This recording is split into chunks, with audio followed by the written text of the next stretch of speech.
on like a really major mainstream TV program, and he comes across on the program like he's really fun, like he's really lovely, like this bright, vibrant person that's just the nicest person that'd do anything for anybody. And I suppose, even though I hadn't been watching it, obviously I started to watch it to work out whether I liked him, just out of curiosity. And of course that drew me in. But I didn't reach out to him. He actually, I don't know, it was like 12 or 18 months later. He'd been liking my posts and the odd comments. But he reached out about 18 months later and was like, can I take you out? I'd really love to take you out. I don't know whether it's a combination of I just was more broken down at this point and in a different place, or whether he attacked it from a different angle and I was just like, fuck it, yeah, why not? Let's do it. And the man that he presented himself to be, to me, was just lovely, like really, really nice, really capable. I loved that about him. I hadn't been used to a man that could like do a full day's work and then come home and still do stuff. He was sort of very capable, but very on it. And he was also just like a good old-fashioned family man. That's who he showed me. It makes me laugh saying it now because it couldn't be further from the truth. There weren't masses of red flags at this point. Although I say that, in terms of the people around him, there were lots of times where I was warned or told things. And whereas he was getting, oh my God, you're so lucky to be with her, she's lovely, she's this, she's that. No, don't get me wrong, I'm not perfect. I'm far from perfect, but the one thing you'll get with me is authenticity and genuine honesty. Like, I am who I am and I say what I like, and there's no like curveballs in that sense.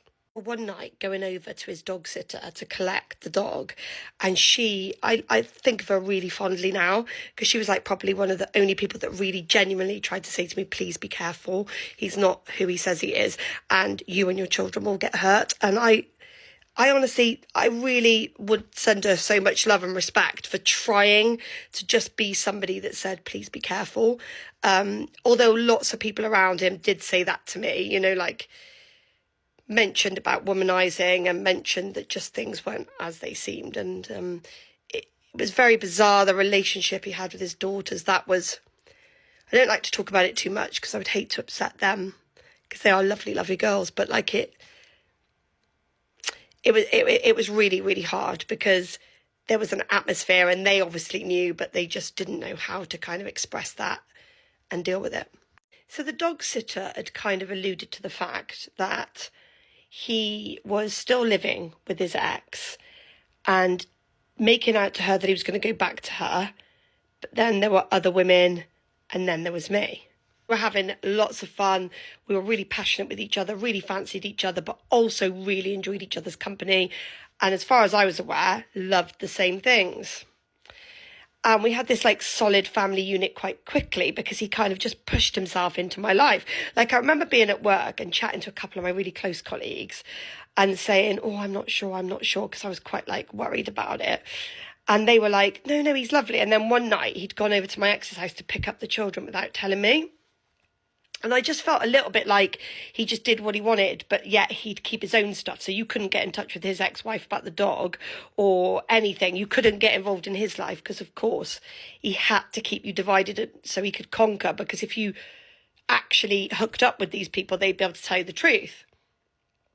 Anyway, in the midst of all this, I'm at work and I was getting a lot of stick for going out with him because it was just an added thing to their bow where people were just bitching and gossiping and they were all making out. I was going out with him just because he was on the TV, and my closest mates knew that wasn't true because they knew that he chased me for these couple of years and I wasn't interested.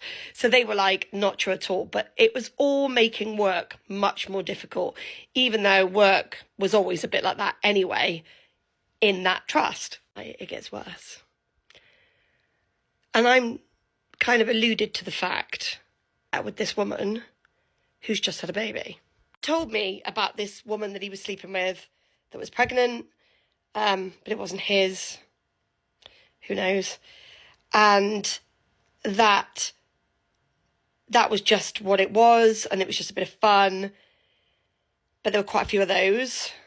And he was still living with this other person who I think had moved out, but who the hell knows? And it turned out that he was down as the father of this baby.